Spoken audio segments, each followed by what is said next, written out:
Hello, aspirants, and welcome back to our channel. Let's have the Hindu analysis dated 30th November 2021. So, let's start today's discussion.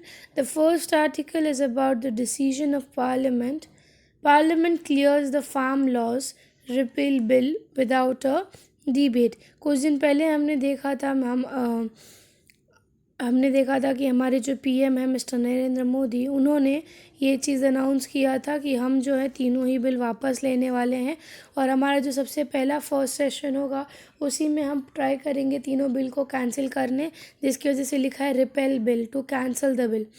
Winter session का पहला session हुआ। Winter session के पहले session में ही without any discussions दोनों houses से ये bill pass कर दिया गया। अपोजिशन ने कहीं ना कहीं वापस इनका क्रिटिसिज्म किया कि इन्होंने एक भी बार हम लोग की पॉइंट सुनने की कोशिश नहीं की और खुद ही में डिस्कस करके, बिकॉज वोटिंग्स के पैटर्न में दोनों घर से वो पास हो गया था विदाउट एनी डिस्कशन, जिसका मतलब है कि 2019-20 में हम जो देख रहे थे कि 3 फार्म लॉज आने वाले हैं वो तीनों अब सक्सेसफुली ख़त्म हो चुके हैं। So, opposition member protest as house managers refuse to allow the discussion. कोई भी तरह का डिस्कशन नहीं हुआ। एक बार ये बिल लाया गया, डाइट सब ने अप्रूवल दिया और दोनों घर से वो पास हो चुका है। The Farm Law Repeal Bill 2021 was passed by both the House of the Parliament on Monday without a debate amid protest by opposition MPs on being denied on debate, क्योंकि उनको एक भी बार डिस्कशंस या डिबेट का मौका नहीं दिया गया उसमें। On the first day of the winter session, as expected, the government had listed Farm Laws Repeal Bill 2021 for taking back the 3 continuous farm law. कौन से 3 हैं? सबसे पहले को हम farmer produce trade and commerce promotion and facilitation act of 2021, दूसरा farmer empowerment and protection agreement of price assurance and farm service act 2022 और तीसरा असेंशियल कमोडिटीज़ अमेंडमेंट एक्ट 2020 दोनों 2020 है। ये तीनों ही बिल को कैंसिल कर दिया गया है, रिपेल कर दिया गया है। बट एक चीज़ बोला गया है, it was not clear that any debate would be allowed before the repel. Opposition leaders had expressed an apprehension even before the business advisory committee meeting of both the houses would have cleared the bill. In Lok Sabha, which was adjourned till 12 noon afternoon, it convened due to the ongoing protest by the opposition MPs from the DMK, that is Dravidam Munnetra Kazhagam and Trinamool, were in the well when the Union Government Agriculture Minister Narendra Singh Tomar stood to introduce the bill, demanding the discussions be allowed. Opposition MPs were in their seats but they too raised the demand for discussion, whereas जो उनके speaker हैं हमारे फ़िलहाल लोकसभा के mister Om Birla, उन्होंने सीधा बोला कि इसके लिए हम अलाउमेंट नहीं देते हैं, कोई भी तरह का डिस्कशन इस बिल को लेकर नहीं होगा। बिकॉज ऑब्वियसली इस पे डिस्कशन लाना मतलब खुद के पैर पे कुल्हाड़ी मारना एंड चीज़ों को और एनलॉन्गेटेड करना, बिकॉज इस चीज़ पर डिस्कस करके फ़ायदा ही नहीं है। अगर हमारे फार्मर्स खुश नहीं तो it simply means we have to cancel it, जिसकी वजह से आई थिंक सो कहीं ना कहीं स्पीकर का भी ये मानना था, उन्होंने डिस्कशन को अलाउ नहीं किया इस बिल को लेकर। सो सक्सेसफुली अब हमारे ये तीनों बिल रिपेल हो गया है। फार्मर्स को एक अश्योरिटी है कि उनको जो डर था शायद या जो मिसअंडरस्टैंडिंग था जो भी था अब वो नहीं रहेगा। अब बेसिकली कभी भी आप लोगों को डाउट होगा तो 3 बिल जो है, जैसे हमें पता था, एक हमारा एमएसपी को लेके था, मिनिमम सपोर्ट प्राइस, एक ये था कि एपीएमसी जो है मंडी वो हटने का डर था, और तीसरा जो असेंशियल कमोडिटी गुड्स है जिसमें कुछ वो लोग लिस्टेड कमोडिटीज़ रखते हैं जिसका प्राइस जो है एपीएम से डिसाइड करके देता है, उसमें भी चेंज लाने की बात की थी जो कि फार्मर्स ने एक्सेप्ट नहीं किया। तो यही तीनों बिल को अभी गवर्नमेंट ने या पार्लियामेंट ने हटा दिया है, रिपेल कर दिया है, या हम बोल सकते कैंसिल कर दिया है। Now will move to the next article. जो नया वेरिएंट आया है इंडिया में, नहीं वर्ल्ड में, sorry, Omicron poses a very high global risk, WHO. So India को लेकर अगर एग्जैक्टली हम बोले तो अभी तक इंडिया में ओमिक्रॉन के केसेस नहीं मिले हैं, बट ये चीज़ नोटिस किया गया था कि जो भी लोग बाहर से ट्रैवल करके आ रहे हैं उनको डायरेक्टली क्वारंटाइन किया जा रहा है, बिकॉज इस बार गवर्नमेंट पूरी प्रिकॉशंस ले रही है ये चीज़ ना हो। अब वी डोंट नो, इंक्यूमेंट पीरियड लगता है 14 डेज़ के अंदर सिम्टम्स दिखते हैं, so we can't say exactly कि इंडिया में आया है कि नहीं, but globally it is spreading at a very fast rate. अभी के टाइम पे अगर मैं बोलूँ, अगर वर्ल्ड मैप में आपको मैं बताऊँ तो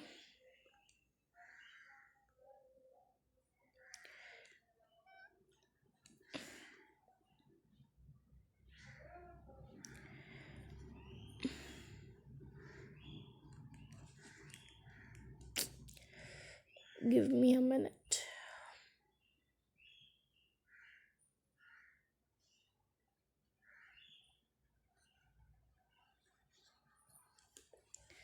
वर्ल्ड की अगर हम बात करें तो कनाडा, देन हमारा यूरोप, ठीक है, पूरा साउथ अफ्रीका, ऑस्ट्रेलिया, ये 3-4 ऐसी जगह हैं। जापान की तरफ, अगर जापान की तरफ नहीं तो यहाँ पे एक हांगकांग, जहाँ पे ओमिक्रॉन के cases are at a very high rate spreading, ठीक है। और इंडिया के लिए कंसर्न क्यों बनता है? इंडिया के लिए कंसर्न इसके लिए बनता है क्योंकि इंडिया के नेबरिंग कंट्रीज़ में ये चीज़ आ चुका है, और कुछ दिन पहले तक हमारे इंटरनेशनल फ़्लाइट्स भी चालू थे।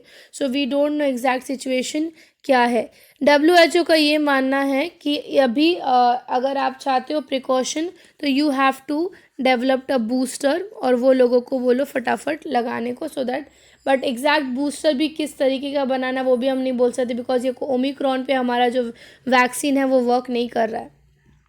The heavily mutated Omicron coronavirus variant is likely to spread internationally and poses a very high risk of infection surge that it could have a severe consequences in some of the places, according to WHO.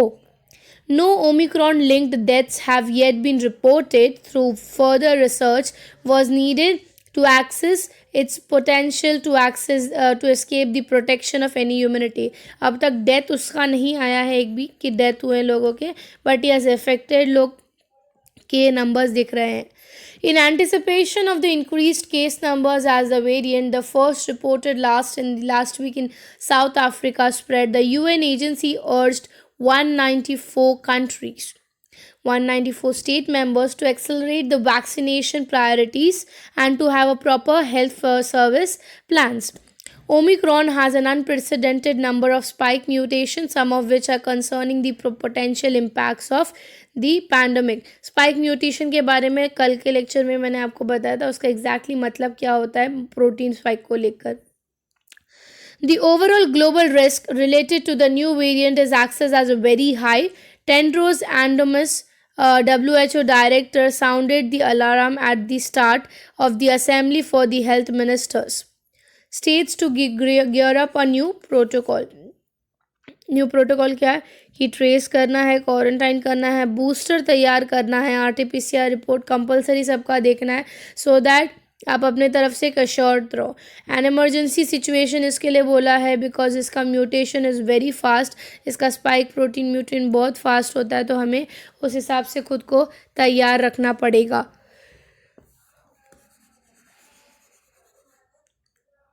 So that was about the current situation of Omicron globally around the world. Next article अगर हम बात करें, so that is Karnataka not sharing Krishna details. सो कुछ time पहले, कुछ month पहले तक हम देख रहे थे कि कर्नाटका, या फिर अगर मैं बात करूँ तेलंगाना और MP के बीच में ये डिस्प्यूट था पानी को लेकर. जब सुप्रीम कोर्ट ने रिसेंटली उनको बोला डॉक्यूमेंट्स शो करो या इंफॉर्मेशंस डिलीवर करो, तब उन्होंने बोला कि they don't have as such informations with them. So let's go with the article क्या बताना चाहता है वो हम देखते हैं. Telangana and MP tell supreme court that they have no information of how much river water is diverted. Telangana and Andhra Pradesh submitted in the Supreme Court on Monday that there is no information forthcoming from Karnataka for the past 14 years about the Krishna river bifurcation. और वही जब कर्नाटका बोला कि हमारे पास कोई further details नहीं है। जो वाटर डिवीजन इन दोनों स्टेट्स के बीच में हो रहा है उसी का प्रॉपर डिटेल अब वो लोग बोल रहे हैं कि उनके पास नहीं है, कितने % ऑफ वाटर डिवाइड हो रहा है। Karnataka has sought the vacation of November 16, 2011 of the Supreme Court, which stopped the center from pushing in an official gazette. Projects in hint. The publication of this tribunal preconditions of however Andhra Pradesh is successful. So अब ये एक concern बन चुका है लोगों के बीच में कि वाटर डिवीजन फिर किस बेसिस पे हो रहा है, अगर आप लोग को वही नहीं पता कितना % divide. So let's see properly about the today's article की है क्या। अब सबसे पहली चीज़ अगर मैं बोलूँ कृष्णा रिवर वाटर डिस्प्यूट, तो तेलंगाना और आंध्र प्रदेश ने दोनों को जब बोला गया कि कितना % ऑफ वाटर डिस्ट्रीब्यूशन आपका होता है कर्नाटका से, कितना % ऑफ कृष्णा रिवर आप में आता है कर्नाटका से डिवाइड होकर, उस चीज़ पर दोनों ही स्टेट्स ने बोला कि हमें ये एग्जैक्ट नॉलेज नहीं पता, क्योंकि कर्नाटका ने कभी इस पर इंफॉर्मेशन शेयर नहीं किया कि कितना % वाटर डाइवर्ट होता है। और जब कर्नाटका की बात आई कि वाटर जो है वेस्ट हो रहा है, या जो भी वो लोग बोल रहे थे इरिगेशन के लिए हमें ड्राइनेस आ रहा है बिकॉज पानी नहीं दिया जा रहा है, एट दैट टाइम जब कर्नाटका को बोला गया तो उन्होंने बोला we also don't have knowledge about कि कितना % डिवाइड होता है। Now the things that are demanded by Karnataka is, Karnataka recently had this November 16 को सुप्रीम कोर्ट में उनका ये हुआ था जिसमें कि कृष्णा वाटर डिस्प्यूट ट्रिब्यूनल लोगों मतलब टीम को बुलाया गया था वाटर एलोकेशन के बारे में बात करने के लिए। अब एग्जैक्ट इशू अगर मैं बात करूं तो the publication of the order of tribunal is a necessary precondition for the implementation. However, following bifurcation of Andhra Pradesh, its successors Telangana has move to supreme court challenging the allocations. क्योंकि जब नवंबर 16 को हमारा KWDT जो है कृष्णा वाटर डिस्प्यूट ट्रिब्यूनल गया था court में कर्नाटका के तरफ से, तो उस तरफ पे उन्होंने जो दी वाटर एलोकेशन दिखाया उस चीज़ से तेलंगाना और आंध्र प्रदेश दोनों ही खुश नहीं हैं। अब क्या करने की ज़रूरत है, तो ऑब्वियसली इसको सॉल्व करने के लिए सबसे पहले तो अगर आप ऑफिशियल गैजेट में देखोगे सेक्शन 61 जो inter state water dispute act of 1956 की बात करता है, उसके तहत तीनों ही स्टेट्स को मिलकर बात करके वाटर बाइफर्केशन के ऊपर बात करनी चाहिए। कर्नाटक के लिए चैलेंज क्यों आता है, क्योंकि ये जो KWDT था ये पहली टाइम पे इन्फोर्स किया गया था 2050 तक वर्किंग करने के लिए, बट बीच में लैप्स हो गया था 10 साल का। अब जो है प्रॉपर इनके पास डेटा मैनेजमेंट नहीं है, जिसके वजह से ये सारे डिस्प्यूट्स अब उठे जा रहे हैं। फॉर एग्ज़ाम्पल अगर मैं बात करूँ जैसे कि कृष्णा वाटर जो है अगर महाराष्ट्र और कर्नाटका के बीच की बात करें तो उनके बीच में प्रॉपर डिसाइडेड है कि 560,000 मिली क्यूबिक फीट या जो इतना वाटर है वो महाराष्ट्र में जाएगा, 700 TMC कर्नाटका में जाएगा, 800 TMC आंध्र प्रदेश में जाएगा। वैसे प्रॉपर डेटा बाइफर्केशन जो ये तीनों स्टेट के बीच में नहीं है, जिसकी वजह से ये कंसर्न उठ रहा है। ठीक है, देखते हैं कि सुप्रीम कोर्ट क्या डिसीजन देता है, क्या उनको डेटा बनाने के लिए बोलता है या फिर उस बेसिस पे क्या डिसाइड करते हैं वो लोग। Now will move to the next article. अगला आर्टिकल हमारा बात कर रहा है about the green hydrogen, boosting the green hydrogen. तो इस एडिटोरियल में हम हाइड्रोजन का इम्पोर्टेंस देखेंगे कि hydrogen as an solution, hydrogen as an हम बोल सकते हैं कि एनवायरनमेंट का वन ऑफ द एलिमेंट, कैसे वो हमारे लिए इम्पॉर्टेंट है या क्या रोल वो सोसाइटी में प्ले करता है।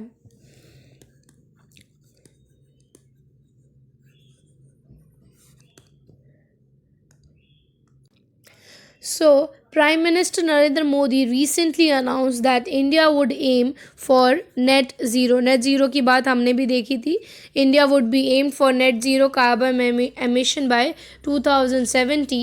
The announcement was given a credence by the country's solar achievements since 2015. ये जो डेटा है ये डिसाइड इसके लिए किया क्योंकि इंडिया में जो ग्रिड सिस्टम है या इंडिया का जो सन ग्रिड पैटर्न है, सोलर पैटर्न है, वो इम्प्रूव हो रहा है. इसके लिए India is the only major economy whose policies and actions are on track to limit the global average temperature rise below 2 degree Celsius.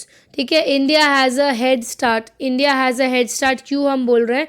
As of now 75% of India's energy demand is met by coal and oil. अगर India की working बात करें तो India का 75% of जो production है वो कोल and oil के बेसिस पे होता है. उनको इंपोर्ट किया जाता है या जो इंडिया में अवेलेबिलिटी होती है, दोनों को मिलाकर. This is expected to increase and therefore the synergy between the renewable energy and the green hydrogen must be tap to tackle the dependence on fossil fuel. हमें बीइंग अ डेवलपिंग कंट्री ये चीज़ एक assumption, एक speculation किया जाता है कि India जो है कोल और ऑयल का यूज़ आगे जाके और बढ़ाएगी, जिसके वजह से हम इसका बढ़ाना तो कम नहीं कर सकते, बट ऑब्वियसली इसको टैकल, ये इशू को टैकल करने के लिए हम इनिशिएटिव्स ला सकते हैं कि कैसे हम ये ग्रीन हाउस एमिशन को ट्रैप करें. उन्होंने बोला इन पर्टिकुलर अगर मैं बात करूं तो ग्रीन हाइड्रोजन जो है it is an crucial weapon in India's arsenal to fight the climate change as it improves the long-term energy restore capabilities of renewable energy. The simple elements in the periodic table is also the most promising solution to decarbonize the sectors like steel, cement, refineries. Hydrogen can provide a low-cost decarbonization solution. A low-cost decarbonization solution which can be helpful for CHG को कम करने की बात की जा रही है. A local carbon source of energy is required to generate hydrogen through electrolysis, splitting the water molecules in the hydrogen and oxygen. Nearly 70% of the investment required to produce the green hydrogen through electricity goes into generating the renewable energy. With India's solar capacity increasing nearly 3,000 times in less than a decade, the cost of solar energy has reached a low of rupees 2 per kilowatt. This gives India a unique head start. India can reduce the carbon emission and make a decent annual import by bills, developing a value chain for the hydrogen. So by the increasing the use of hydrogen, India can have a upper hand in all the things globally. Solution क्या है उसके लिए? तो government ने अलग अलग policies लाए हैं ताकि वो प्राइवेट इन्वेस्टमेंट्स को अट्रैक्ट कर पाए इन्वेस्ट करने के लिए इन सच हाइड्रोजन प्रोजेक्ट्स. जैसे कि hydrogen cross sectoral capability should be exploited. ठीक है, जिसकी वजह से जो फाइनरीज है, नेचुरल गैस है, ये सब जो है हम हाइड्रोजन के बेसिस पे लो डाउन करने की कोशिश करेंगे. उसी के साथ साथ दूसरी चीज़ जो बताई गई है, enforcing time bound mid and long term policies would inspire the private sectors to invest more. ठीक है, time bound is like limited amount तक का इन्वेस्टमेंट आपको करना पड़ेगा. It can be a long time, it can be a short time, जिसके वजह से जब ओनर को पैसे की ज़रूरत होगी या कैपिटल्स की ज़रूरत होगी तब उसको मिल जाएगा एंड उसके हिसाब से वो इनिशिएटिव लाएगा गवर्नमेंट या फिर क्लाइमेट को लेकर. So India's current grey or hydrogen production is 6 million tons per annum, which is around 8.5 global annual production. So at present, more than 30 countries have hydrogen roadmaps and over 200 large chains. If the projects come to fruition, the total investment will go. अगर ये चीज़ same hydrogen के basis पे बनाने की बात की जा रही है तो इंडिया को अप्रॉक्सीमेटली 3,000 मिलियन तक की स्पेंडिंग करनी पड़ेगी सो दैट वो हाइड्रोजन को यूज़ करके अपना जो भी पावर एमिशन है वो कम कर पाए या नेट ज़ीरो की चीज़ ला पाए. India has a upper hand to tap to see the investment and lead the global efforts. Globally, India can have a unique place when it comes to this.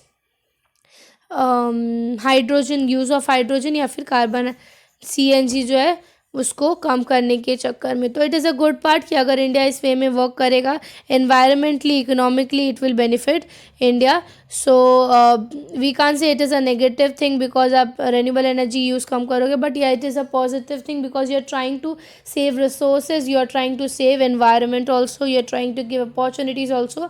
तो एक तीर से अलग अलग निशान, that's the thing about hydrogen. I hope so आज का article आपको क्लियरली समझा होगा। And if you like the video, do like and subscribe the channel. Thank you so much.